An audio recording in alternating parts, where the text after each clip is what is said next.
खबरों में बने रहने के लिए बेल आइकन दबाइए और हाँ, फर्स्ट इंडिया को सब्सक्राइब जरूर।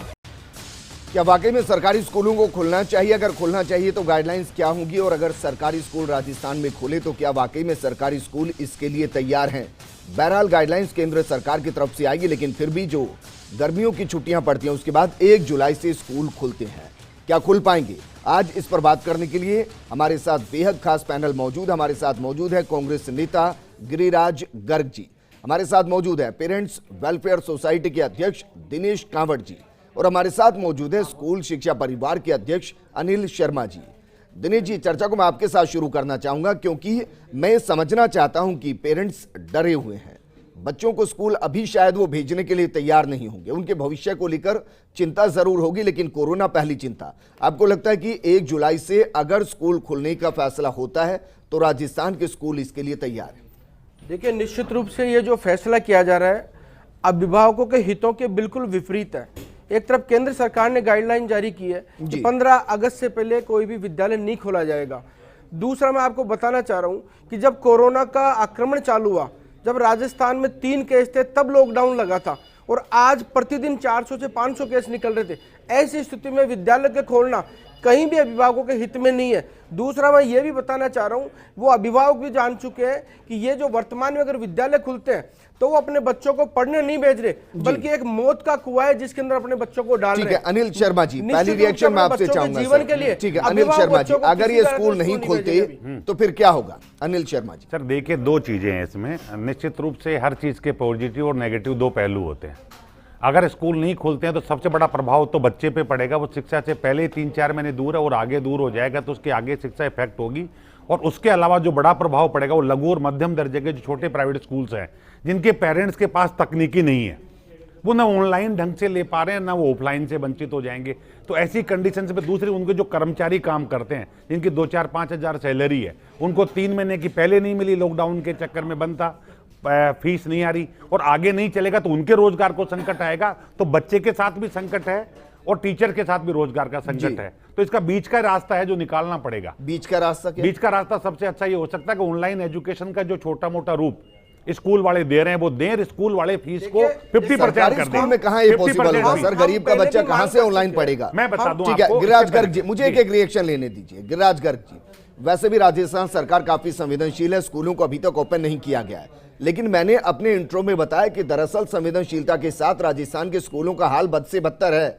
उनको खोलना वैसे भी वर्तमान स्थिति में सही लगता नहीं। तो क्या माना जाए कि इस फैसले को आगे बढ़ाया जाएगा और कम से कम जो 1 जुलाई से नॉर्मली स्कूल खोलते हैं वो तो कम से कम नहीं खुलेंगे? नहीं, देखिए, सबसे बड़ी बात यह है कि जो केंद्र सरकार की गाइडलाइन है, राज्य सरकार उस गाइडलाइन को देखते हुए ही फैसला करेगी।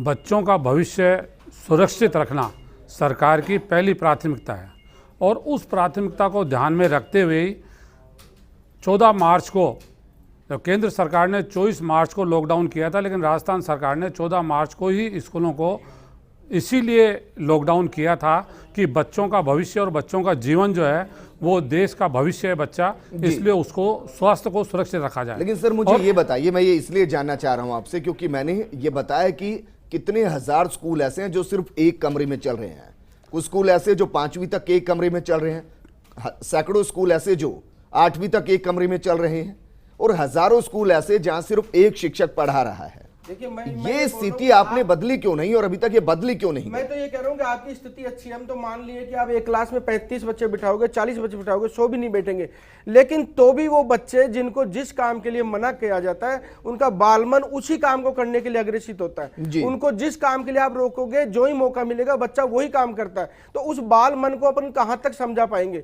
क्या बच्चों को सर एक कमरे में अगर 2 गज की दूरी मेंटेन कर दी गई तो 10 से ज्यादा बच्चे नहीं आएंगे। मैं कह रहा हूं कि 10 से ज्यादा बच्चे नहीं आएंगे तो 10 दिन के बाद दूसरे बच्चे की बारी आएगी। 5 ही बच्चों को बिठा दो, लेकिन जो ही टीचर या स्टाफ वहां से जाएगा वो 5 बच्चे भी एक जगह आएंगे। मैं कह रहा हूं कि हमारी प्रायोरिटी बच्चों का जीवन है, पढ़ाई बाद में है।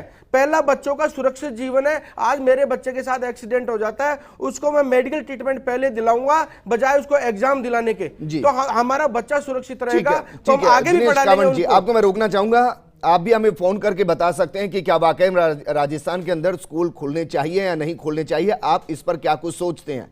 एक कॉलर हमारे साथ जुड़े हैं रामदेवरा से, दिनेश चौहान जी। दिनेश जी बताइए क्या कहना चाहते हैं। मेरा ये सवाल है, जैसे कि 1 जुलाई से स्कूल खोले, तो मेरा ये सवाल कि नेत्रहीन बच्चों के लिए क्या कोरोना वायरस से खतरा नहीं होगा क्या, नेत्रहीन? जी ठीक है सर, आपके सवाल का जवाब मैं लूंगा। एक और कॉलर हमारे साथ जुड़े हैं सिरोही से, महावीर जैन जी। महावीर जी पूछिए क्या कहना चाहते हैं। मेरा ये कहना है कि बच्चों का स्वास्थ्य पहले ध्यान में रखना चाहिए, पढ़ाई तो बाद में भी हो जाएगी जी। और जो गांव में स्कूलों की स्थिति है और एक साथ बैठने की जो स्थिति है, उसको देखते हुए बहुत बड़ा खतरा हो जाएगा। जब हम मंदिर और धार्मिक स्थल भी नहीं खोल रहे हैं तो स्कूल को तो बिल्कुल खोलना नहीं चाहिए अभी वर्तमान हालातों में, जब तक कि व्यवस्था सही नहीं हो जाए, कोरोना का खतरा न टल जाए, तब तक छोटे बच्चों को स्कूल किसी भी हालत में जाने नहीं देना चाहिए। ठीक है सर, आपके सवाल का जवाब मैं यहाँ ले लूंगा। क्या वाकई में मुमकिन है। एक कॉलर और हमारे साथ जुड़े हैं जालोर से, हनुमान जी जुड़े हैं। हनुमान जी कहिए आप क्या कहना चाहते हैं। सर मेरा कहना यह, मैं खुद एक स्कूल संचालक हूँ जी, और वर्तमान परिस्थितियों को देखते हुए जो बातें टीवी पे दिख रही है वो शहरों की हो रही है। लगभग गांवों की स्थिति बड़ी अलग है, वहाँ स्थितियाँ बड़ी विकट है। पेरेंट्स समझदार भी, ऐसी बात नहीं है, पर थोड़ी थोड़ी छूट जुलाई से भी मिल जाएगी तो जो स्कूल के स्टाफ है उनका भी काम चल जाएगा। नहीं तो स्थितियाँ गाँवों में ये है कि स्कूल का जो स्टाफ है आज नरेगा पे जा रहा है जी। ना, स्कूल की जो फीसें आनी थी, जो मार्च अप्रैल में आनी थी गाँवों में, उसी समय फीसें आती है और एक मुश्त आती है। महीने महीने की फीसों का गाँव में नहीं है, फसल कटाई पे फीस आती है और वो नहीं आई तो स्कूल संचालक तनख्वाह नहीं दे पा रहा है, तो स्टाफ का भी काम नहीं चल रहा। अभी जुलाई में भी स्कूल नहीं खुलेंगे तो संचालक के पास भी सुसाइड के अलावा कोई विकल्प नहीं है और स्कूल का जो अध्यापक है उसके पास भी कोई विकल्प नहीं है। मैं ये बताना चाह रहा हूँ कि आपके व्यवसाय को चलाने के लिए और आपके रोजगार को चलाने के लिए हम अपने बच्चों की बलि दे दें क्या? आपको तनख्वाह देनी है, आपको जीवन यापन करना है, इसके लिए हम अपने बच्चों को काल कोठरी में डाल दें, उस मौत के कुएं में हमारे बच्चों को ले जाके डाल दें। जहां पर वो ये कह रहे हैं कि कोई एक ऐसा रास्ता निकाला जाए, वो ये थोड़ी ना कह रहे हैं कि बच्चों को भेज दीजिए। दाह संस्कार के लिए मात्र 20 लोगों की परमिशन है जहां पर कि समझदार लोग जाते हैं। शादी में 50 लोगों की परमिशन है जहां पर मैच्योर लोग जाते हैं। और शिक्षा का जो केंद्र है जहां पर कि छोटे छोटे बच्चे जाएंगे, जहां पर संख्या हजारों में, वो आप खोलने की आजादी दे रहे हो, तो अब कौन सा निर्णय लेना चाह रही है? अच्छा मुझे जरा बताना, राजस्थान में कौन सा सरकारी स्कूल है जिसमें संख्या हजारों में है सर? बिल्कुल जरा बताना। दूर मत जाइए, हमारे विद्याधर सीनियर सेकेंडरी स्कूल है, 850 बच्चे हैं उसी के अंदर। आप दूर हजारों में आप कह रहे हैं, मैं इसलिए जाना चाहूँ, उसमें कमरे भी बता दीजिए कितने हैं जिसका आप एग्जाम्पल दे रहे हैं। कौन से में? जिस सीनियर सेकेंडरी स्कूल का आप एग्जांपल दे रहे हैं, हर कमरे में 40-50 बच्चे हैं, हर कमरे में 40-50 बच्चे हैं। तो सर कोई व्यवस्था हो सकती है ना, अल्टरनेट व्यवस्था नहीं हो सकती? क्या व्यवस्था हो सकती है आप बताइए? छोटे छोटे बच्चों को आप कहां तक रोकेंगे, कहां तक कंट्रोल करेंगे, आप बताइए जी, कहां तक कंट्रोल करेंगे? अनिल शर्मा जी, मैं बताऊं ऐसा है कि उन बच्चों को रुकिए 2 मिनट, दिनेश कांवड़ जी रुकिए सर। कोई इस बात को, सर मुझे नहीं लगता कि देश का कोई एक आदमी ऐसा होगा जो कह रहा होगा कि बच्चों के भविष्य के साथ खिलवाड़ कीजिए, उनको जबरदस्ती भेजिए सर। ये सब कहने कोई विकल्प होगा, ऐसा थोड़ी ना कि अंतहीन तक के लिए उनको बंद कर दिया जाए। मैं ये कह रहा हूं 2 महीने 3 महीने की पढ़ाई में सर रुकिए, अब सर रुकिए, दूसरों को बोलने दीजिए। अनिल शर्मा जी, अनिल शर्मा देखिए एजुकेशन का निश्चित रूप से फर्क पड़ता है, प्रतिदिन का फर्क पड़ता है। आप तो करें 2 महीने की, हाँ बच्चे की सुरक्षा हमारे लिए भी महत्वपूर्ण रखती है। ये सारी स्थितियां सरकारी स्कूल में हो सकती है, पर हमारा कहना यह है कि पहली बात तो बड़े बच्चों को पहले दिया जाए। 11-12 के बच्चे जो बोर्ड क्लासेज के हैं, वो बच्चा थोड़ा समझता है। बोर्ड एग्जाम क्यों करा रही है सरकार? फिर रोके ना उसको, क्यों करा रही है एग्जाम? अगर आपको लगता है सुरक्षा तो कुछ है ही नहीं आपके पास, तो मैं सरकारी स्कूलों की बात नहीं कर रहा, प्राइवेट में जहां व्यवस्थाएं हैं उनसे एक सर्टिफिकेट लिया जाए और बड़ी क्लासेज है उन बच्चों को अल्टरनेट डेज के हिसाब से भेजा जाए, नंबर 1। उसके बाद अगर कोई नहीं आना चाहता, ऑप्शनल कर दिया जाए, तो बच्चा घर पे ऑनलाइन के माध्यम से पढ़ ले और उसकी फीस 50% हो जाए, तो पेरेंट्स भी बियर कर सके, बच्चा एजुकेशन से छूटे भी नहीं। ये नाटक जो कांवड़ साहब कर रहे हैं वो पैसे का ज्यादा है। आपके साथ जो लोग खड़े थे उनका एक का बच्चा नहीं पढ़ता। बात सुनो, स्कूल मेरे बच्चे पढ़ते हैं, मेरे बच्चे पढ़ते हैं ना, तो आप किस बड़े स्कूल में पढ़ाते हो तो फर्क क्या पड़ता है? सारी सुविधा है, वो तो फीस भी ले रहा है। जहां पर गुंजाइश वहां पढ़ा रहा है, मैं यही कहना चाह रहा हूं, आपसे थोड़ी पूछेंगे हम अपने बच्चों को बड़े के जहां पढ़ा रहे हो, पढ़ाएंगे, यही तो कह रहा हूँ थोड़ी लेंगे कि हम। आप ही तो बड़े लेकिन लोग आप बहस लोगों- करते हो। मैं बोल रहा हूँ कि आप लोगों को फीस के लिए आप ऑनलाइन का फंडा मैंने फीस कभी के लिए नहीं कहा। ऑनलाइन से 5-5 घंटे तो बच्चा सुनो, मोबाइल पे ये आपका लैपटॉप पे नरेंद्र देखता मोदी क्या कर रहा है? मैं बोल रहा हूँ सारा ऑनलाइन कर दो, आप ऑनलाइन जानो कर दो। नरेंद्र मोदी तो फिर जाने, क्यों हमें क्या करे? मतलब है? क्या कर रहा है? लेकिन बताओ मुझे। ऑनलाइन के लिए पूरा बच्चे देश ऑनलाइन है। 5-5 ऑनलाइन घंटे चल रहा बच्चे है। बैठ रहे थे। ऑनलाइन तो होगा ही होगा। वो आंखों से परेशान, नहीं। दिमाग से ये परेशान, सब बेकार की बात है, सब चीजें डॉक्टरों का उनकी नाटक है होती ये। जा रही है। ये सब डॉक्टरों के सिर्फ नाटक निजी है। स्कूल अपनी फीस के फिर- लिए हमारे नहीं, ये गलत बच्चों की बात। बड़ी लेना चाहते नहीं, ऐसा हैं। हम कुछ तो नहीं। कहते हो लिख लिख के दे दो, हमारे बच्चों की जीवन की देखिए, गारंटी बच्चों दो, की लिख के आप देंगे ना। दो एक एक बच्चों बच्चे की की गारंटी सुरक्षा आप की लोग। जिम्मेदारी आपसे ज्यादा हमारी हम तो होती है। सरकार से मांग कर रहे ऐसा हैं नहीं है। कि इस सर साल रोकना को चाहूंगा, जीरो दोनों ईयर रुक घोषित जाइए। करके हाँ, सब कर लोगों दो, को रुक प्रमोट जाइए। किया जाए अगली बांसवाड़ा से कॉलर बिना हमारे पढ़े साथ कैसे जुड़े हैं। प्रमोट आशीष कराओगे? जी, आशीष जी कहिए क्या कहना चाहते हैं? दिनेश कांवड़ जी रुकिए सर प्लीज, दे दो ना। लोगों को सुन लीजिए। आशीष जी क्या कहना चाहते हैं? लगता है इनसे कॉल हमारा कट गया। बीकानेर से कॉलर जुड़े हैं रविंद्र जी। रविंद्र जी कहिए क्या कहना चाहते हैं?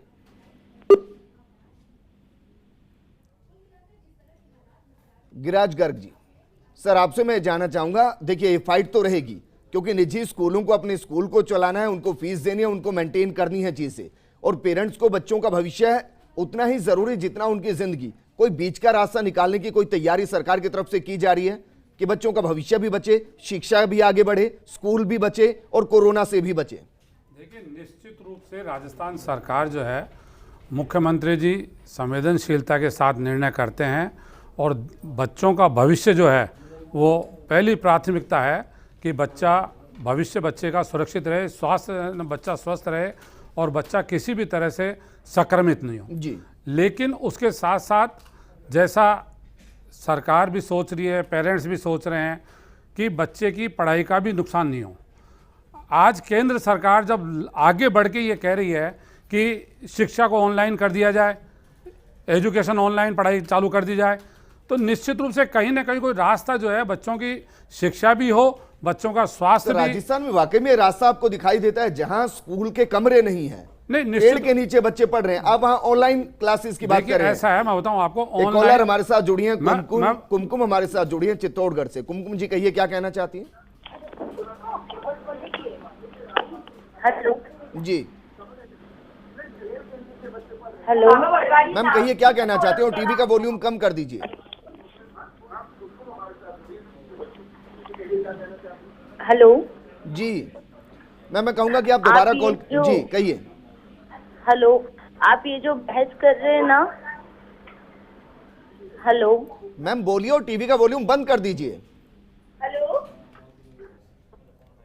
मैम दोबारा कॉल कीजिए और अपने टीवी का वॉल्यूम बंद कर दीजिए, फोन से सीधा बात कीजिए मैम, क्योंकि वो डिले होगा, आप बात नहीं कर पाएंगे। एक कॉलर हमारे साथ जुड़े हैं अजमेर से, धर्मेंद्र जी। धर्मेंद्र जी कहिए क्या कहना चाहते हैं?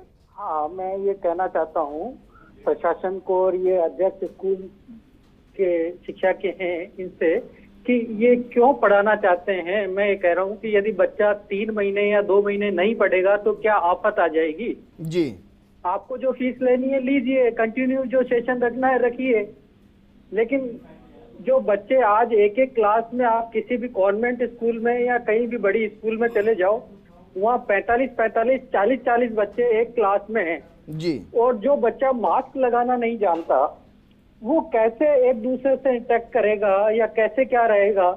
आज जो हमारी बस की फैसिलिटी है या वैन की फैसिलिटी है उसमें कितने बच्चे जानते हैं, ये पूरी जनता जानती है, ठीक बात है। तो उनको वो कैसे मैनेज करेंगे? सर आज बहस इसी मुद्दे पर है कि क्या वाकई में इसको कितना आगे तक टाला जाए, क्योंकि जब हर कोई ये कह रहा है कि कोरोना के साथ जीना है तो कभी तो इसकी शुरुआत किसी एक व्यवस्था के साथ करनी होगी। अनिल जी कुछ कहना चाह रहे हैं? गाइडलाइन है सर, बेसिकली ऐसा है कि उनका आपत्ति सही है, मैं भी सहमत हूं, मेरा बच्चा होगा तो मैं भी 4 बार सोचूंगा। केंद्र सरकार ने और राज्य सरकार ने इसकी बाकायदा गाइडलाइन तैयार की है जहां बच्चा अल्टरनेट डे जाएगा और 6 फीट की दूरी। तो अगर 30 बच्चे क्लास में हैं तो वो बच्चे कितने आएंगे? मात्र 10 बच्चे ही तो आएंगे एक दिन। तो वैन में भी सुविधा की गई है, सैनिटाइज की व्यवस्था की गई है, थर्मल स्कैनर की व्यवस्था की गई है। मैं ये नहीं कर रहा, उसमें भी ऑप्शन कर दो। वैन की क्या गारंटी है, ड्राइवर की क्या गारंटी है, सर, दो स्टाफ चीजें। की क्या गारंटी मैं है? वो कहना 50 चाह रहा जनों से हूं, मिलेगा उसके बच्चा। पिता जो काम करने जा रहे हैं उसकी क्या गारंटी है? कोई नहीं समझदार है, तो फिर- मैच्योर आदमी कुछ भी करेगा। तो वो बच्चा भी सब समझदार है। बोलेगा। अच्छा पहली नहीं, दूसरी वैन क्लास का के ड्राइवर बच्चे क्या लाएगा तो। मैच्योर है? कुछ नहीं समझते, जिनके सर, ऐसा दैनिक है, कार्यक्रम सारी माताओं को सुविधाएं- करने नहीं, पड़ते हैं, नहीं, भाई ऐसा जी को कुछ है। करना वो आपकी पड़ता है बात से स्कूल मैं में। सहमत हूं। सिर्फ आप सिर्फ मैं आप आज लोग की नहीं निजी कर रहा स्कूल ना। वाले अपनी फीस के लिए कब हमारे तक बंद बच्चों को रखोगे? जब तक कोरोना खत्म नहीं होगा, जब कभी तक नहीं कोई होगा, बच्चा 2 साल स्कूल तो नहीं खत्म नहीं भेजेंगे। हो, बिल्कुल 2 नहीं साल तो भेजेंगे। नहीं होगा। हम देखेंगे बंद भविष्य करो क्या लॉकडाउन, होगा। क्यों चला रखा है आपके आपने? कहने से 2 साल क्यों नहीं खोल होगा, रखा है? आपके कहने से 2 साल नहीं डॉक्टर कह होगा, रहे हैं। आप लोग भविष्यवक्ता हो गया कि अरे 2 साल डॉक्टर नहीं कह रहे हैं, होगा, मैं काहे को कह रहा हूं? आप लोग भविष्यवाणी कर रहे हो क्या कि 2 साल नहीं होगा। क्या भविष्यवाणी आप करनी लोग पड़ेगी? आप लोगों को सब अकल कुछ नहीं है, तो हमें आपके तो करनी स्कूल- पड़ेगी। सब निजी स्कूल किसने कहा नहीं भविष्यवाणी करनी करने पड़ेगी? लगे 2 अब। साल दुनिया कह रही है, हम नहीं मैं कह ठीक रहे। है, आप दोनों रुक निजी जाइए, स्कूल भविष्यवाणी दोनों रुक करने जाइए। लगे अब। रघुवीर जी हमारे साथ एक कॉलर जुड़े हैं चूरू ऑनलाइन से। क्लास से रघुवीर जी बच्चों का कहिए क्या मानसिक कहना स्तर चाहते हैं? बिल्कुल खराब हो गया और 50-50 हजार का खर्चा। रघुवीर जी कहिए क्या कहना चाहते हैं? हाँ सर। जी हेलो जी, सुन पा रहे हैं सर, बताइए क्या कहना चाह रहे हैं? सर, मैं ये कहना चाहता हूँ कि जो स्कूल खोलने की बहस चल रही है आपके यहाँ पे, जी तो हेलो सर, टीवी का वॉल्यूम बंद कीजिए सर, आपकी बात सुन पा रहे हैं, आप सीधी बात कहिए। ये का वॉल्यूम बंद करो। हेलो जी बताइए। सर, मैं ये कहना चाहता हूँ कि ये जो स्कूलें खुलने की बात हो रही है ना जी ये सर, इसमें ये सोशल डिस्टेंसिंग वाला कैसे चलेगा, मैं ये पूछना चाहता हूँ। जी आप खुद बता रहे हैं कि भाई कुछ ऐसे हैं, कुछ स्कूल ऐसे हैं। हेलो जी, सुन पा रहे हैं सर, बताइए। कुछ स्कूल ऐसे हैं जिनमें एक ही कमरे में चल रहे हैं। जी तो वो एक कमरे में चलने वाले में ये 2 गज की दूरी है, बच्चे तो 4 ही आएंगे एक कमरे में अगर दूरी से वो बिठाते सरकारी ठीक बात। स्कूल है, बंद करिए ना, उनको कौन कह रहा है चलाएं? हाँ, सरकारी स्कूल ठीक बंद है, कर दो, मनीष ऐसे पारिक जी हमारे पेरेंट्स साथ भी जुड़े हैं। शरण में रुकिए आ जाएंगे। रुकिए, वो तो थोड़ा आएंगे, वो जो देर हो से आए हैं। जाएगा, मनीष बंद पारिक करेंगे। जी, ये तो मुफ्त मनीष है पारिक सरकार जी, की। तो इन मनीष दुकानों पारिक पे जी, आए, वो भी सर मेरे बहस बच्चे- इस मुद्दे पर हो रही है कि वो क्या बच्चे- वाकई में वो स्कूलों को बच्चे खुलना कुछ चाहिए, बच्चे नहीं इस खुलना ग्राहक चाहिए? जिनकी दुकानों अगर पे खुलना आते हैं, चाहिए तो फिर मैं उनके कहना साथ चाह क्या व्यवस्था हो, सिंगल और अगर नहीं खुलने हैं तो कब तक बंद रहेंगे? मनीष पारिक जी, क्योंकि फाइनल जो स्टेटमेंट आएगी वो सेंट्रल गवर्नमेंट की तरफ से आएगी। नहीं, निश्चित तौर पर जो इस समय विजेंद्र बात यही है, जो गाइडलाइंस है, जो कि नॉर्म्स हैं, वो सब समझदार लोगों ने बनाए हैं और वो सब उसके साथ कोविड-19 के साथ जीने के रास्ते हैं। जो फीस के बारे में बात है, लोगों को लगता है ऑनलाइन हो जाना चाहिए, ऑनलाइन सुविधा सब जगह है नहीं, तो कुछ जगह ये लगता है कि उसको टर्म बाई टर्म कुछ 0.5% में लोगों को बुलाना चाहिए, ये बात भी है। उसमें फिर ये भी है कि गाड़ी वाले हैं, ऑटो रिक्शा वाले हैं, उसमें 12 बच्चे एक साथ जाते हैं, डिस्टेंसिंग कैसे होगी? एक बच्चे की सामान्य प्रवृत्ति है कि वो उसको छूता है दूसरे बच्चे को, वो सबसे बड़ी समस्या है कि वो 10 भी होंगे ना अगर, तो भी वो छुएंगे। एक ये समस्या बड़ी आई है, जो चाइल्ड साइकोलॉजिस्ट ने भी इसको बताया है कि अगर बच्चे मिलते हैं तो वो छूते ही हैं, ये उनका स्वभाव है। तो ये वो समस्या तो है एक। दूसरी बात ये है कि चूंकि ये यूनिवर्सली समस्या है, इसलिए इसके बारे में जो गाइडलाइन है वो यूनिवर्सली होनी है। तो निश्चित तौर पर कनाडा में बच्चों के बारे में क्या सोचा जा रहा है वही भारत में सोचा जाएगा। लोगों को लग सकता है कि वहां के हालात अलग है, की जो व्यवस्था है वो भारत के स्कूलों की नहीं है। कनाडा के किसी एक सरकारी स्कूल में एक क्लास के अंदर, एक कमरे के अंदर पहली से 8वीं तक के बच्चे नहीं पढ़ते होंगे। जी, मैंने वहां एक क्लास के अंदर 100 बच्चे नहीं पढ़ते होंगे सर, इसीलिए जो कनाडा की गाइडलाइन यहां जारी हो जाएगी। जी, इसीलिए मैंने आपको कहा कि जो 1/3 बच्चों को बुलाने की बात है वो टर्म बाई टर्म है, डे बाई डे बदलना है। ये भी सर मैं तो ये कह रहा हूं, जब एक क्लास में पहली से 8वीं तक के बच्चे पढ़ रहे हैं, कितनी टर्म लगाएंगे सर? जो है ना, व्यवस्थाएं आज तक माकूल क्यों नहीं हुई? एक कॉलर हमारे साथ जुड़े हैं बीकानेर से, मूलचंद जी। मूलचंद जी कहिए क्या कहना चाहते हैं सर? हाँ जी, मेरा सवाल है गर्ग साहब से जी, कि जब बोर्ड की परीक्षाएं कराई जा सकती है तो स्कूलें क्यों नहीं खोली जा सकती? गिरिराज गर्ग जी। सर सवाल तो जायज है, क्योंकि लापरवाही वहां पर भी बहुत भारी देखी गई है, और जब परीक्षाएं की जा सकती हैं तो फिर उसी तरीके से बच्चों के साथ पढ़ाई भी की जा सकती है। सरकार ने पहली क्लास से लेकर 9वीं क्लास तक के बच्चों को प्रमोट करने की छूट दी। केंद्र सरकार की भी गाइडलाइन थी, तो केंद्र सरकार जो गाइडलाइन जारी कर रही है उसी के अनुरूप राज्य सरकार चल रही है। केंद्र सरकार ने फैसला किया बोर्ड की परीक्षाएं लेने का, तो राजस्थान सरकार ने नहीं बोर्ड की परीक्षाएं लेने का फैसला किया, और बोर्ड की जो परीक्षाएं हो रही है, राजस्थान का ये केंद्र का बोर्ड सीबीएसई की अभी परीक्षाएं फैसला हो गया बोर्ड की परीक्षा लेने का। तो जो सोशल डिस्टेंसिंग है और जो बोर्ड की परीक्षाएं हो रही है, हो सकता है कहीं उसके अंदर ना सोशल डिस्टेंसिंग का कहीं ना आया हो, लेकिन मैक्सिमम जगह पे जो है सरकार ने पूरा ध्यान रखा है बच्चों का, और बोर्ड की परीक्षाएं जो की है वो सैनिटाइज करवा के, टेबल कुर्सी सैनिटाइज करवा के, बच्चों की डिस्टेंसिंग को दूरी रख के उसी हिसाब से बोर्ड की परीक्षाएं कराई गई है। और स्कूलों का जहाँ तक सवाल है, केंद्र सरकार की जो गाइडलाइन आ रही है उस गाइडलाइन के अनुरूप ही, मैंने पहले भी कहा कि राजस्थान ही एक ऐसा प्रदेश था पूरे देश के अंदर जिसने कोरोना के जब गिनती के 10-5 केस आए होंगे उस समय 13 मार्च को राजस्थान की स्कूलें बंद की थी। ठीक है, तो गिरिराज जी, इसको इसलिए छोड़ क्या है देते हैं। कि मुख्यमंत्री एक सवाल मेरा आप समझे संवेदनशीलता के साथ काम लेकिन कर रहे हैं। अलवर से कॉलर हमारे साथ सौरभ जी जुड़े हैं। सौरभ जी जरा कहिए क्या कहना चाहते हैं। केंद्र सरकार ने दिनेश कांवड़ जी रुकिए सर, अरे सर रुकिए सर, सौरभ जी कहिए क्या कहना चाहते हैं। हाँ सर, मैं ये कह रहा हूँ, जब सरकार ये कह रही है कि हमें अब कोरोना के साथ ही जीना है, तो कभी न एक दिन स्कूल खोलने पड़ेगा ना। बाकी सब चीजें जब स्टार्ट हो चुकी है तो स्कूल वाले जो चीजें हैं जो भी है वो अब स्टार्ट कर देनी चाहिए। जैसे मेरा मानना ये है कि सबसे पहले जी कहिए सर। मुझे लगता है आप अपनी बात को पूरा नहीं कर पाए। आप कहना चाहते हैं कि सबसे पहले हायर क्लासेस जो हैं उनके साथ इस एक्सपेरिमेंट को किया जाए, धीरे धीरे जब व्यवस्थाएं सुचारू हो तो फिर पूरे स्कूल को अल्टरनेट या फिर 3 दिन में एक बच्चे का नंबर है, कुछ ऐसी व्यवस्था होनी चाहिए। लेकिन गिरिराज जी, आपने ये कहा कि राजस्थान इस मामले में लगभग नंबर 1 पोजीशन पर रहा कोरोना कंट्रोल करने में। सर आई अप्रिशिएट, और शायद इसको पूरा देश अप्रिशिएट कर रहा है, लेकिन क्या राजस्थान के अलावा कोई और ऐसा प्रदेश है जहां पर पहली से 8वीं तक के बच्चों के लिए 7,500 स्कूल ऐसे हो जहां एक शिक्षक पढ़ाता हो, 167 स्कूल ऐसे हों जहां क्लासरूम ही ना हो, 2000 से ज्यादा स्कूल ऐसे हों जहां पहली से 5वीं तक के बच्चे एक ही क्लास में पढ़ रहे हों, 100 से ज्यादा बच्चे पढ़ते हों, इमारत जर्जर हो चुकी हो? कोई और ऐसा आपको प्रदेश नजर आता है गिरिराज जी?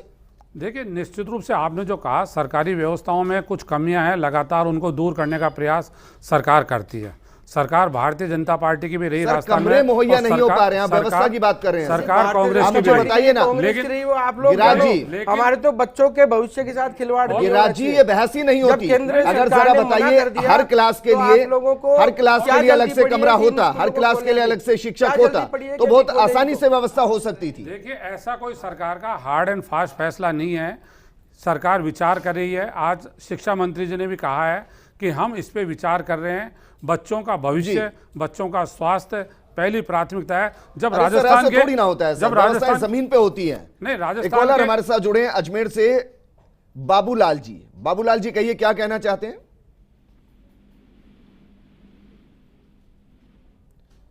चलिए, आप वापस संपर्क करने की कोशिश कीजिएगा। जयपुर से हमारे साथ एक कॉलर जुड़े हैं, आशीष। आशीष, आप क्या कहना चाहते हैं इस पूरे मामले पर? हेलो जी। Hello sir. हेलो, बताइए क्या कहना चाहते हैं। हेलो आशीष, सुन पा रहे हैं, बताइए क्या कहना चाहते हैं सर। हेलो आशीष, आपकी आवाज आ रही है, आप बोलिए क्या कहना चाहते हैं। सर, मैं 12th क्लास स्टूडेंट हूँ। आज मैं पेपर देने गया था। जब मैंने पेपर देके बाहर निकला तो मैंने देखा कि वहाँ पे किसी प्रकार की सोशल डिस्टेंसिंग नहीं मेंटेन हो पाई थी। हमारे गाड़ी वगैरह एक साथ बाहर निकलती थी। मैंने आज की जो स्थिति देखी तो मुझे उससे लग रहा है कि अभी स्कूल खोलते हैं तो नुकसान हो सकता है।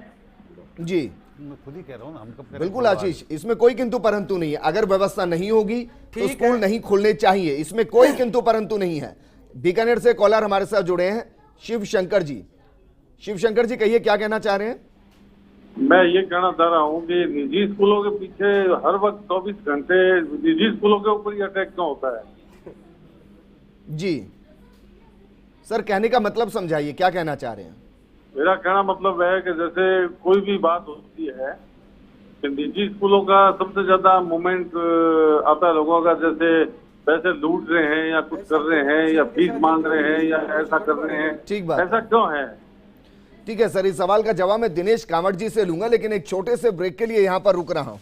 आप भी हमें फोन कर सकते हैं, बता सकते हैं कि अगर 1 जुलाई से सरकार स्कूल खुलते हैं तो फिर किस तरीके की व्यवस्थाएं होनी चाहिए। क्या वाकई में चाहते हैं स्कूल अभी खुले, या फिर आप चाहते हैं कि अभी लंबे वक्त तक स्कूल बंद रहे ताकि बच्चों पर कोरोना का खतरा ना मंडरा सके, क्योंकि आप जानते हैं कि व्यवस्थाएं हो नहीं पाएंगी। एक छोटे से ब्रेक के बाद जल्द लौट रहे हैं।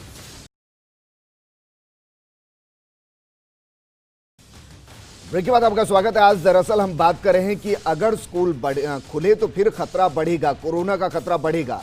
ऐसे में क्या व्यवस्था होनी चाहिए, आप हमें फोन करके बता सकते हैं कि क्या स्कूलों को अभी और बंद रखना है या फिर स्कूलों को खोलते हुए एक ऐसी व्यवस्था करनी है कि बच्चे बचे रहें और कोरोना की जद में ना आए।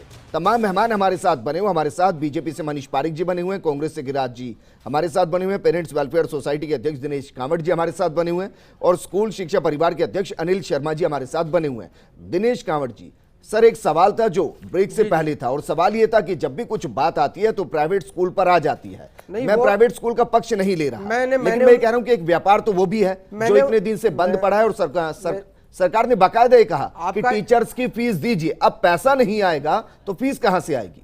मैं आपको यही कहना चाहता हूं, कॉलर का सवाल मैंने भी सुना, उन्होंने कहा कि हर चीज के लिए निजी स्कूलों को ही जिम्मेदार क्यों ठहराया जाता है। तो मैं उनको कह रहा हूं कि कोरोना बीमारी पूरे विश्व में ही, उसके लिए हम निजी स्कूलों को जिम्मेदार नहीं ठहरा रहे।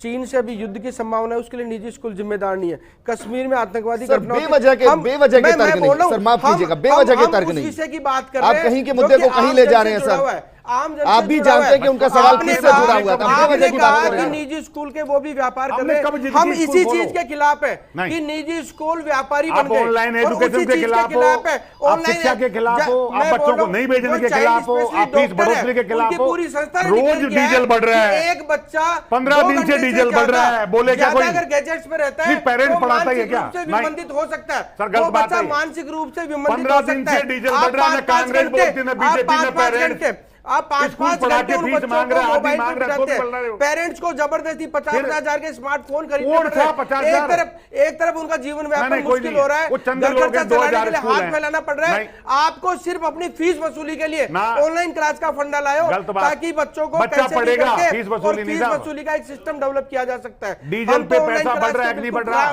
खिलाफ है। पहली क्लास का बच्चा, दूसरी क्लास का बच्चा क्या ऑनलाइन क्लासेज अटेंड करेगा? जहां स्कूल में 30 दिन जाने के बाद बच्चों को ट्यूशन लगानी पड़ती है, 30 दिन जाने के बाद आप लोग सजेस्ट करते हो पेरेंट्स मीटिंग में कि बच्चों को ट्यूशन लगाओ, तो ऑनलाइन क्लास में आप उसको क्या पढ़ा के निकाल कर दोगे? आप हमको ये बता दीजिए। सिर्फ आपको अपनी फीस वसूली का एक जरिया चाहिए ऑनलाइन क्लास। दिनेश कांवड़ जी, इसका तो एक अच्छा तरीका मैं आपको बता देता हूं सर। सारे पेरेंट्स को आह्वान कीजिए, प्राइवेट स्कूल से बच्चों को निकाल लें। आह्वान कर दीजिए, क्यों निकालेंगे? बात खत्म हो जाएगी। क्या बात करते हैं सर? स्टेट के साथ सब पढ़ाएंगे। अगर मैं गलत नहीं तो आपका खुद का बच्चा प्राइवेट स्कूल में पढ़ रहा होगा सर। कोरोना का खात्मा नहीं होगा। दिनेश कांवड़ जी, आप यहाँ बैठे हुए हैं सर, जरा बताइए आपका बच्चा प्राइवेट स्कूल में पढ़ रहा है, सरकारी स्कूल में पढ़ रहा है? बताइए सर। मेरा बच्चा तो कॉलेज में है। अब देख लो, पेरेंट्स एसोसिएशन बना रखी है, बच्चा कॉलेज में पढ़ता, ये नेतागिरी चलेगी जब तक फैसला हो ही नहीं सकता। मैं बोल रहा हूं कि जिंदगी भर स्कूल में पढ़ेगा। हमारा आदमी शादीशुदा को राइट दे रहा है। ये बता दीजिए, ठीक है दिनेश कांवड़ जी। अरे सर ठीक है, दोनों रुकिए जरा, दोनों रुकिए जरा, दोनों रुकिए। टीवी के सामने सर, टीवी के सामने आते ही फिर बहसबाजी शुरू हो जाती है। घरसाना से कॉलर हमारे साथ जुड़े हैं, जसराज जी। सर रुक जाइए जरा, दोनों रुकिए। अरे अनिल शर्मा जी रुक जाइए सर। घरसाना से कॉलर हमारे साथ जुड़े हैं, जसराज जी। जसराज जी कहिए, क्या कहना चाहते हैं? सोलंकी जी, ये दो आदमी आपने बैठा रखे हैं ना, ये तो अध्यक्ष बने बैठे हैं वेलफेयर एसोसिएशन के, दूसरे स्कूलों के अध्यक्ष बने बैठे हैं जी। बच्चे पिछले 4 महीने से चिड़चिड़े हो रहे हैं घरों में बैठे बैठे जी। बच्चे घरों में बैठे बैठे 4 महीने से चिड़चिड़े हो रहे हैं। बच्चों के पढ़ाने का आपका पूरा का पूरा जो भी आप गवर्नमेंट कर रही है वो बहुत अच्छा कर रही है। पिछले 40 साल उम्र है मेरी, 40 साल में जो शिक्षा मंत्री मैंने देखा है, ऐसा शिक्षा मंत्री राजस्थान में आया नहीं। मैं कोई कांग्रेस बीजेपी की बात नहीं कर रहा हूँ। आप शिक्षा मंत्री पे छोड़ दो ना, वो अपने आप करेंगे सारा काम। इतनी बढ़िया उन्होंने ट्रांसपोर्ट नीति अपनाई थी, हिंदुस्तान में आज तक नहीं हुई। आप ये हर बात में जाते हैं, सेंटर पे जाते हैं जी, सेंटर की गाइडलाइन, सेंटर क्या करेगी? सरकार तो राजस्थान गवर्नमेंट चलाएगी ना जी। जब राजस्थान गवर्नमेंट इस पे आपके बच्चों के लिए चला रही है, सारा काम प्रबंध कर रही है, तो आप एक डोडा से छोड़ दो, वो सारी चीज छोड़ते। इंटेलिजेंट आदमी है वो जी। लेकिन जसराज जी, सवाल दरअसल ये है, सरकारी स्कूलों को लेकर ही सवाल है, और सवाल यह है कि 7,000 के करीब स्कूल ऐसे हैं जहां सिर्फ एक शिक्षक पढ़ा रहा है पूरे स्कूल को। 167 स्कूल ऐसे हैं सर, राजस्थान का आंकड़ा दे रहा हूं मैं, जहां एक भी क्लासरूम नहीं है। 2,000 के करीब स्कूल ऐसे हैं जहां पहली से और 5वीं तक के बच्चे एक कमरे में पढ़ रहे हैं, एक शिक्षक पढ़ा रहा है। 14 से ज्यादा स्कूल ऐसे हैं सर जहां एक ही क्लास के अंदर पहली से 8वीं तक के बच्चे पढ़ रहे हैं। ये मैं राजस्थान की बात कर रहा हूं जसराज जी। राजस्थान का यूजी, मैं गढ़थाना पाकिस्तान के बॉर्डर पे रहता हूँ जी। मैं अभी गढ़थाना पाकिस्तान के बॉर्डर पे रहता हूँ। हमारे यहाँ 2-2, 3-3 किलोमीटर स्कूल है जी। लेकिन मैं ये कह रहा हूँ कि जो गवर्नमेंट कर रही है, आज अगर एग्जाम हो रहे हैं तो स्कूल क्यों नहीं खुलेगा जी? खुल सकता है स्कूल। ठीक है, आप ये कह रहे हैं स्कूल खुलने चाहिए, नहीं खुलने चाहिए सर, ये बताइए। सोलंकी जी, स्कूल खोलोगे तो ही बच्चे सही रहेंगे। बच्चे चिड़चिड़े हो रहे हैं घरों में। ठीक है सर, आपके सवाल का जवाब मैं यहाँ पर ले लूंगा। एक बड़ी खबर का रुख कर लेते हैं धौलपुर से।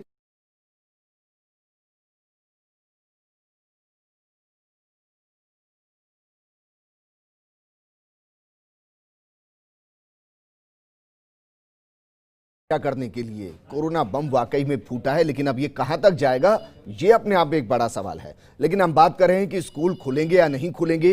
गिराज जी, आपने कॉलर को सुना था, यकीनन ये भी एक बड़ा मुद्दा है कि 3-4 महीने हो चुके हैं, बच्चा घर पर है, अब वो पढ़ भी नहीं पा रहा है, ज्यादा वक्त भी नहीं बिता पा रहा है, खेल भी बहुत ज्यादा नहीं पा रहा है, तो इसकी वजह से बच्चों के अंदर चिड़चिड़ापन आ रहा है। अब इसके लिए सरकार क्या करेगी? नहीं, देखिए, निश्चित रूप से दोनों ही पक्ष है इसके। कॉलर ने जो कहा वो भी बात उनकी अपनी जगह सही है, और सरकार का पहली प्राथमिकता ये है कि बच्चे का स्वास्थ्य कैसे सुरक्षित रहे, बच्चा संक्रमित नहीं हो और बच्चों का भविष्य भी सुरक्षित रहे। तो इन सब बातों को देख के ही फैसला किया जाएगा।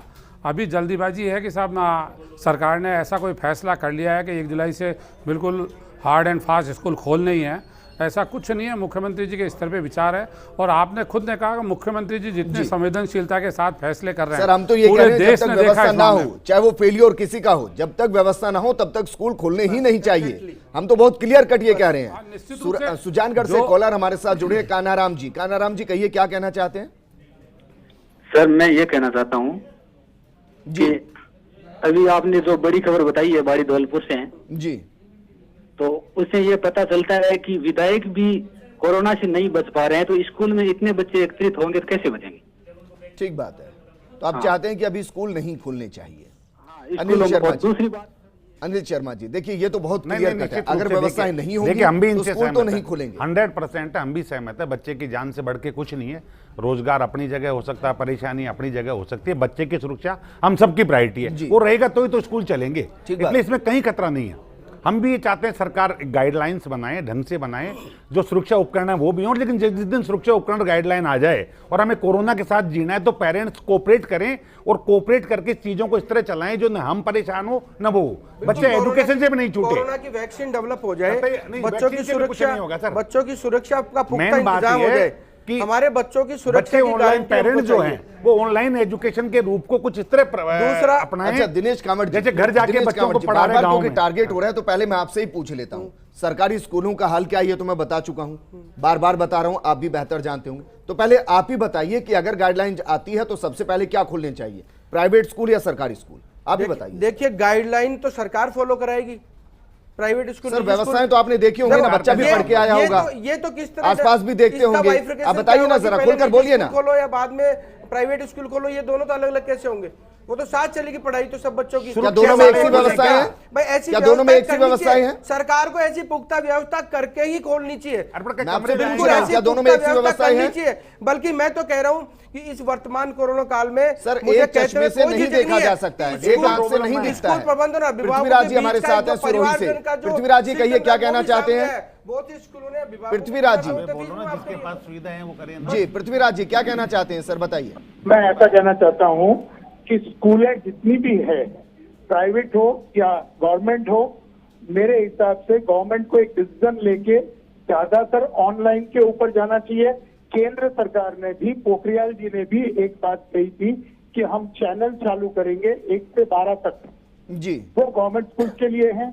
और प्राइवेट स्कूल के लिए एक सबसे अच्छी बात है कि सरकार नीति बनाए कि ऑनलाइन पढ़ाई हो सके अच्छी तरह से, जिससे कि आज के दिन में 10 लाख कर्मचारी जो शिक्षक है और कम से कम 2.5 से 3 लाख कर्मचारी जो चतुर्थ श्रेणी के प्राइवेट स्कूलों में काम कर रहे हैं, वो बेरोजगारी से बच सके एवं सब बच्चों की भी पढ़ाई चालू हो सके। बिल्कुल ठीक बात है सर, एक आंख से थोड़ी ना देखा जाएगा, आपको दोनों तरफ देखना पड़ेगा। कुणाल जी हमारे साथ जुड़े हैं कोटा से। कुणाल जी कहिए क्या कहना चाहते हैं?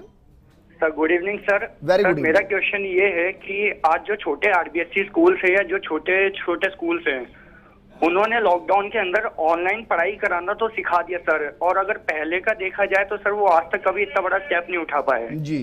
तो मेरा क्वेश्चन ये कि एक बार आप सर एक बार परमिशन दीजिए ताकि जितने भी जो छोटे स्कूल वाले हैं कुछ स्टेप उठा के वो सैनिटाइजेशन का और इस चीज का भी पूरा ध्यान रखेंगे।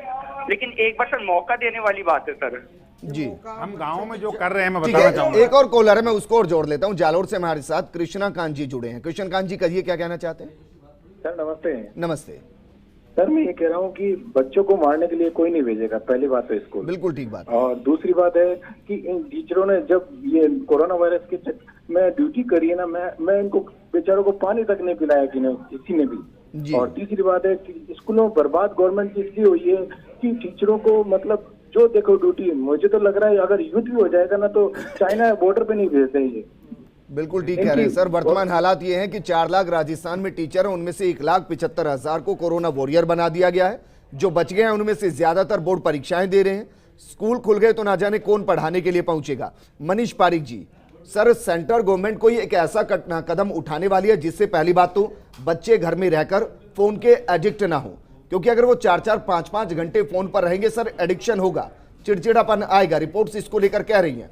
दूसरा कंसर्न स्कूलों को लेकर कि स्कूल में जो टीचर्स हैं उनको उनकी पेमेंट होती रहे, स्कूल चलते रहें। और तीसरा बच्चे की जान को खतरा ना हो, इसको लेकर सेंट्रल गवर्नमेंट कुछ सोच रही है।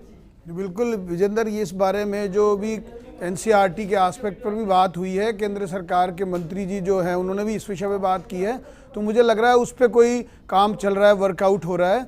बड़ी बात ये भी है, आपने देखा माननीय मोदी जी ने कितनी सेंसिटिवली इस विषय को स्पेसिफिक परफॉर्मेंस मानते हुए राज्य सरकारों के जिम्मे छोड़ दिया कि वो लॉकडाउन को जारी रखें, आगे बढ़ाएं, उसमें छूटें दें, वो करते हैं। दूसरी बात, एक उदाहरण दुनिया के सामने है कि ऑस्ट्रेलिया में सीधा 6 महीने का लॉकडाउन है पूरा, और इसका कारण ये भी लोगों को ध्यान आया है कि अगर डिस्टेंसिंग एस्पेक्ट पे ही काम होना है तो ये विषय विचार किया जा सकता है कि स्कूलों पे 6 महीने तक ये बात की जाए। ऑस्ट्रेलिया में ये भी बताइए कि आर्थिक पैकेज किस तरीके से दिया गया और वो लोन की शक्ल में नहीं है, वो डायरेक्ट बेनिफिट है, ये भी बताइए सर। मैंने आपको ये भी कहा कि 5वीं तक के बच्चों को तो एक्सेप्शन भी है, जनरल प्रमोशन हो, 6 से लेकर 9 तक के बच्चों को अल्टरनेटिव डेज पे क्लास हो, और 9 से 12 वालों के लिए सोशल डिस्टेंसिंग का एस्पेक्ट हो। ये 3 फिनोमिना चल रहे हैं। इन तीनों फिनोमिनों को ओवरऑल विचार करके काम करना पड़ेगा, तब ये सुरक्षित होंगे। क्योंकि माता पिता भी बच्चों के बारे में बहुत सेंसिटिव हैं। जो सारा मसौदा है वो फीस का है, मुझे ऐसा लगता है, वो उनका अंश है। सारा मसौदा फीस का है, और इसमें भी जैसे 20 लाख करोड़ का पैकेज माननीय मोदी जी ने दिया, राज्य सरकार को भी स्कूलों के बारे में कोई पैकेज विचार करना चाहिए कि ऐसे प्राइवेट स्कूल। अच्छा सर बताइए, 20 लाख करोड़ में से राज्य सरकार को कितना मिला? मैंने आपको कहा उसमें से ही है सब, वो जो अन्न बताइए ना कितना, क्योंकि राज्य सरकार तो उसी में से पैकेज है, ये जो चावल है, ये जो चने हैं। नहीं आप बताओ ना। अच्छा ठीक है, आप चने चावल उठा नहीं रहे हो, आप चने चावल कोटा में पड़े सड़ रहे हैं, आपकी सरकार उठा नहीं पा रही है, गरीब को कुछ दे नहीं पा रही है, और आप यहाँ बातें कर रहे हो बिना बात। मजदूरों को जो है गिरिराज जी, कोटा में कितना टन गेहूं पड़ा है, उठाया नहीं राज्य सरकार ने बांटने के लिए, ये बताओ आप। अरे दे दिया, केंद्र सरकार ने तीसरे दिन पहुंचा दिया, राज्य सरकार आपने उस पर कोई काम नहीं किया, और आप ये बातें कर रहे हो केंद्र सरकार दे दिया। अभी आप सोच रही है स्कूल के बारे में, स्कूल के बारे में। अगर चलिए सर, मुझे लगता है कि अब आप दोनों का आना यहाँ पर सफल हो गया होगा। ठीक है मनीष जी रुक जाइए, मनीष जी रुक जाइए, गिरिराज जी रुक जाइए। अरे सर दोनों रुकिए, कॉलर को मैं जोड़ रहा हूँ बीकानेर से। बीकानेर से हमारे साथ मनीष जी जुड़े हैं। मनीष पारिक जी रुकिए सर, सर जनता की सुन लीजिए। गिरिराज जी रुकिए, गिरिराज जी रुकिए, जनता की सुन लेते हैं। मनीष जी बीकानेर से हमारे साथ जुड़े हैं। कहिए मनीष जी क्या कहना चाहते हैं? सर जी नमस्कार। अरे सर सुन लीजिए, प्लीज सुन लीजिए सर। बीकानेर राजस्थान में मनीष जी रुक जाइए। अरे सर सुन लीजिए, बताइए। स्कूल में टीचर हूँ सर मैं भी। जी जी सर, मैं कह रहा हूँ जैसे प्राइमरी स्कूलों में जैसे अपर प्राइमरी है तो उनमें बच्चे, जैसे आपको पता है बच्चों में कितनी समझ होती है, तो वो सोशल डिस्टेंस वगैरह क्या समझ पाएंगे। ठीक बात है, ये हमें बच्चों को पढ़ाना भी जरूरी है। हम भी चाहते हैं बच्चे स्कूल आए, लगातार स्कूल से बच्चे टूटे रहेंगे ना तो बच्चे क्या सीख पाएंगे पे। और ऑनलाइन क्लासेस ग्रामीण एरिया में सर पीछे हुई थी, उतनी सक्सेस नहीं हो पाई जितनी गवर्नमेंट चाहती थी। जी हाँ, तो है ना, हम भी चाहते हैं कि इसके लिए स्पेशल गाइडलाइन सरकार के द्वारा तय की जाए और बच्चों को स्कूल, हम चाहते हैं स्कूल खुले बच्चों के लिए। ठीक है सर, लेकिन एक ऐसी व्यवस्था के साथ जहां बच्चों की जिंदगी के साथ कोई खतरा ना हो, खिलवाड़ ना हो। बाड़मेर से कॉलर हमारे साथ जुड़े हैं वीरेंद्र जी। वीरेंद्र जी कहिए क्या कहना चाहते हैं? हेलो सर नमस्कार। नमस्कार। हेलो जी मैं सुन पा रहा हूँ, बताइए सर। सर मैं तो ये कह रहा हूँ अभी स्कूल खोलने भी चाहिए, उसमें ध्यान रखना चाहिए। मान लीजिए एक रूम में 100 बच्चे बैठते हैं तो सोशल डिस्टेंस का भी ध्यान रखना, इतनी व्यवस्था नहीं हो रही है। और बाकी प्राइवेट स्कूलों की देख रहा हूँ तो बस में कम से कम 50, 60, 70 स्टूडेंट बैठते हैं, तो उनमें बच्चे भी आगे बढ़ानी चाहिए, सोशल डिस्टेंस ध्यान रखना चाहिए। और ऑनलाइन प्रक्रिया है तो हमारे इधर पश्चिम राजस्थान बाढ़ में नेटवर्क की प्रॉब्लम है, तो ऑनलाइन भी इतनी सक्सेस हमारे इधर नहीं हो पा रही है। ठीक बात है सर। जोधपुर से एक और कॉलर हमारे साथ जुड़े हैं, राजेंद्र जी। राजेंद्र जी कहिए क्या कहना चाह रहे हैं? सर नमस्कार सर। नमस्कार सर, मेरा ये निवेदन है कि आज 12वीं भूगोल की परीक्षा की बोर्ड की, उसके अंदर सोशल डिस्टेंसिंग की पूर्णतः धज्जियां उड़ी है, तो कम से कम अपने एम्स के डायरेक्टर रणदीप जी गुलेरिया के अनुसार 15 अगस्त तक कोरोना निश्चित रूप से 6 पॉइंट से डाउन स्थिति की आएगी जाएगा। तो जब तक क्या है कि अबोध बालक है वो सोशल डिस्टेंसिंग की पालना नहीं कर पाएंगे। मैं स्वयं शिक्षक हूँ, मैंने आज दृष्टांत के रूप में सीनियर सेकेंडरी के बच्चों को देखा है, वो 3 महीने से ऐसे मिले, गले मिलने से, तो वहाँ वो इस चीज को समझते ही नहीं है। तो क्लासरूम में एक शिक्षक उनको जब पीरियड समाप्त होने के बाद में उनका नियंत्रण नहीं कर पाएंगे, और ये पूर्णतः ठीक बात है। तो इसके लिए कोई न कोई बिल्कुल आपने एक अच्छा एग्जाम्पल यहाँ पर दिया है अनिल शर्मा जी। वाकई में जो बोर्ड एग्जाम हो रहे हैं उसके बाद बच्चे अंदर तो सोशल डिस्टेंसिंग मेंटेन कर रहे हैं क्योंकि परीक्षा देनी है, लेकिन बाहर आते ही वो गले भी मिल रहे हैं, हाथ भी मिल रहे हैं, सोशल डिस्टेंसिंग की धज्जियां उड़ रही हैं। सर इसीलिए मैंने इसीलिए एक बीच का रास्ता निकालने की मैंने आपसे बात कही कि व्यवहारिक रूप से हम समझते हैं बच्चों में संभव नहीं है जी। गवर्नमेंट एक संतुलित रास्ता निकाले जहां ऑनलाइन एजुकेशन की जो फैसिलिटी नहीं है वो गवर्नमेंट कुछ सहायता उसमें मदद करे।